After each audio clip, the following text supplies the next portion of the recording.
Welcome to SRCS secondary online classes. ठीक है, जैसा आपको पता है कोरोना महामारी के कारण हम स्कूल अटेंड नहीं कर पा रहे, या ना आप कर पा रहे हो ना मैं हम कर पा रहे, तो आपके पढ़ाई में नुकसान ना हो इसलिए हमने ऑनलाइन क्लासेस शुरू कराई है। तो आज मैं 9th क्लास को चैप्टर पढ़ाऊँगी हिस्ट्री का, द ग्लोरियस ऑफ राजस्थान, यानी राजस्थान का इतिहास, राजस्थान के गौरव के बारे में मैं आपको पढ़ाऊंगी। जैसा कि आपको पता है कि राजस्थान हमेशा महापुरुषों की जमीन रहा है।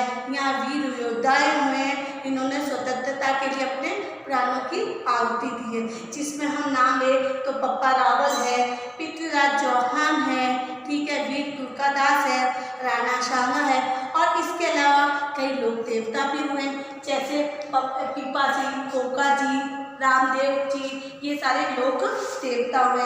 उसके अलावा कई ऐसी हमारे यहाँ जैसे मीराबाई जैसी, पन्नादाई जैसी, ये ऐसी महिलाएं भी हुई है जिन्होंने बहुत अच्छा काम किया है। तो आज हम राजस्थान के गौरव के बारे में पढ़ेंगे।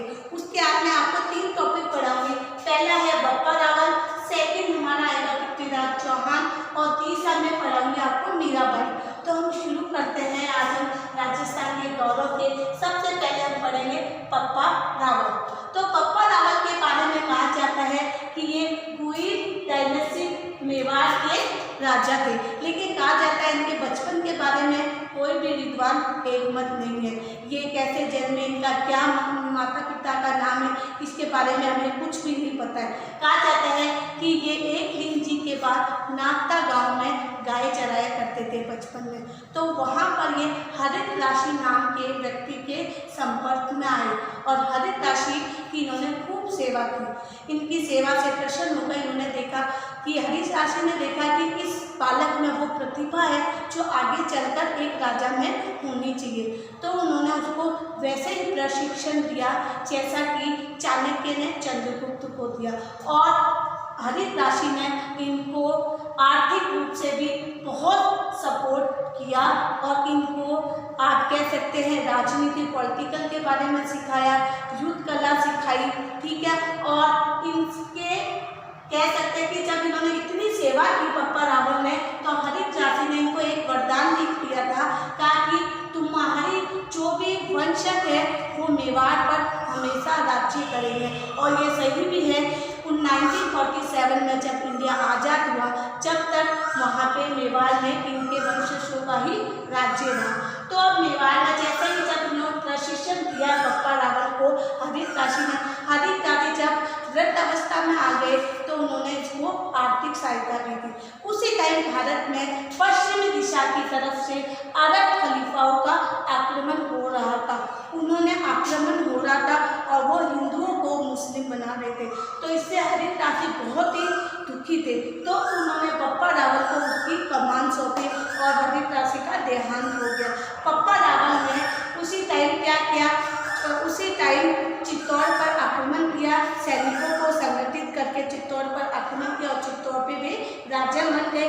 उस टाइम राजा बनने के बाद उन्होंने सबसे पहला कार्य क्या किया, जो अरब से आए हुए अरब खलीफाई थे उनको उन्होंने दमन करना शुरू कर दिया। उन्होंने क्या किया, राजपूत राजाओं का एक संगठन बनाया और उनको संगठन बनाकर अरब खलीफाओं के खिलाफ संघर्ष किया, और इस संघर्ष में उन्होंने सिंध का प्रदेश भी जीत लिया।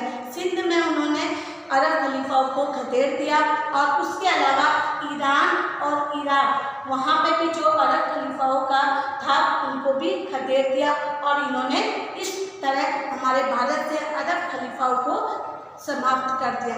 और जब अरब खलीफाओं ने धर्म के प्रति अपनाई जो नीति थी कि जो हिंदू थे उनको वो लोग मुस्लिम बना रहे थे, तो ये पप्पा रावल ने उन हिंदुओं को वापिस मुसलमानों को जो हिंदू बने हुए थे उनको वापिस हिंदुओं में कन्वर्ट किया। इस तरह उन्होंने और कई वैवाहिक संबंध भी स्थापित किए। फिर जब ये इन्होंने अपना साम्राज्य खूब चारों तरफ राजस्थान में फैलाया, इन्होंने बहुत अच्छे अच्छे कार्य किए। इसके अलावा इन्होंने सोने के सिक्के भी जारी किए, लेकिन वृद्धावस्था में आते आते इन्होंने भी हरित राशि वाला ही जीवन अपनाया और इन्होंने संन्यास रूप ले लिया, और अपने जो पुत्र था उनका उसको वो राज्य गद्दी में बैठा दिया, और राज्य गद्दी में बैठा कर ये संन्यास सन्यासी होकर चले गए। और एक लिंग जी के बाद उत्तर दिशा में वहाँ पे इन्होंने अपनी देवासन की और वहीं पर आज इनका एक मंदिर बना हुआ है पप्पा रावल का, और उस जगह को इनके नाम से जाना जाता है।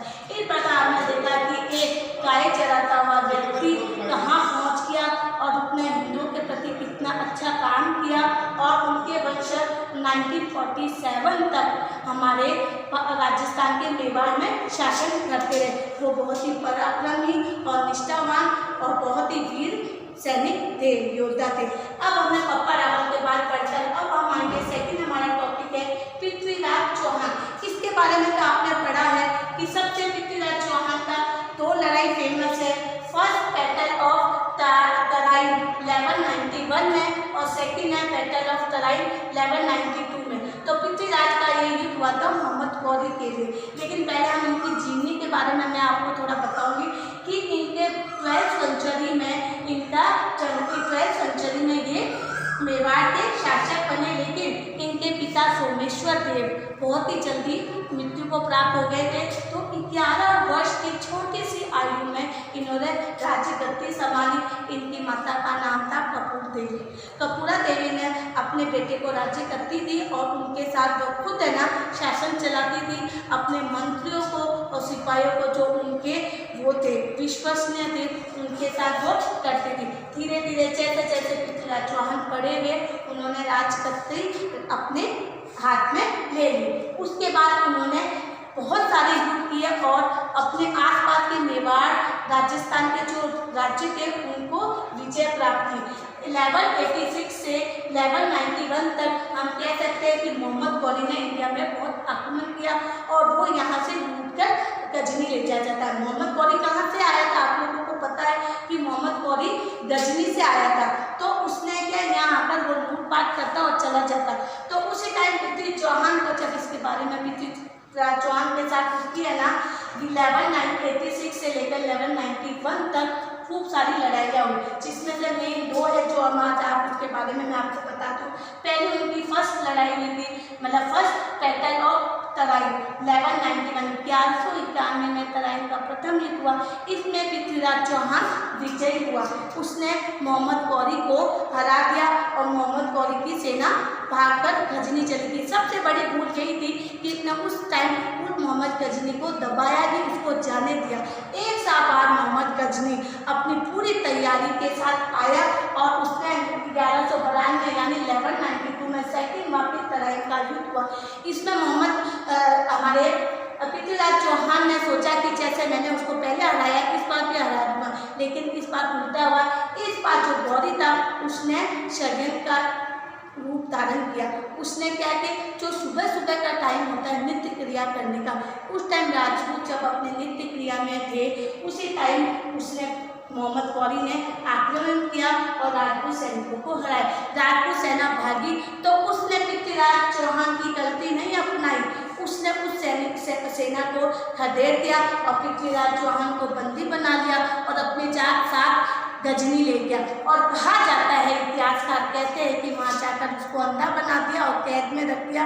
और ये भी कहा जाता है कि पृथ्वीराज चौहान का जो कवि था चंद्रवर्दाई वो गजनी गया और कहा जाता है कि पृथ्वीराज चौहान को शब्द वेदी वालों का बहुत ज्ञान था। तो शब्द वेदी ज्ञान से उसने मोहम्मद गौरी को मार भी दिया बताया जाता है, लेकिन ये विद्वान एकमत नहीं है और खुद अपने आप मर गया। तो इसका मतलब पृथ्वीराज चौहान हम जहाँ पढ़ रहे हैं तो समझ में आ रहा होगा बच्चों की वो बहुत ही वीर सैनिक था, विद्वान था, लेकिन उसने एक गलती की कि उसने अपने दुश्मन को हल्का समझा।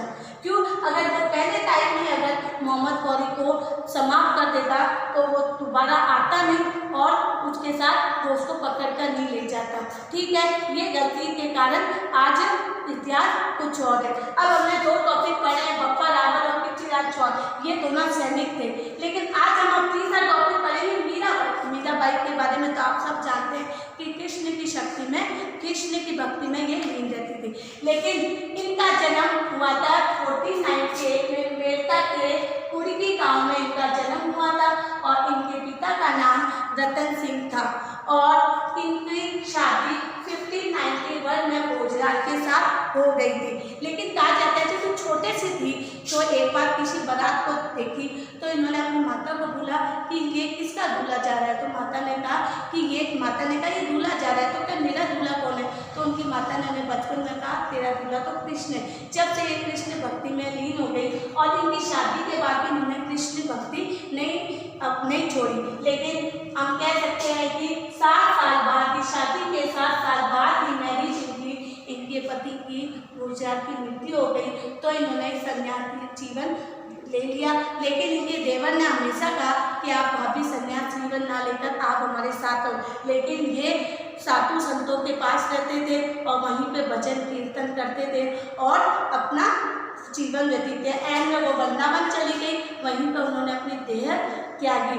लेकिन हम कह सकते हैं कि मीराबाई एक स्त्री होकर उन्होंने विद्रोह किया कि मैं अपना जीवन अपने अनुसार चला सकती हूँ। और आज भी मीराबाई का नाम इतने हम प्यार से ले सकते हैं। इस तरह आज हमने 3 टॉपिक पढ़े। पहला है पप्पा रावल, दूसरा है पृथ्वीराज चौहान और तीसरा है मीराबाई। मैं ये टॉपिक ही समाप्त करती हूँ। अगले तीनों टॉपिक को आप लिखना और याद करना, अगर कुछ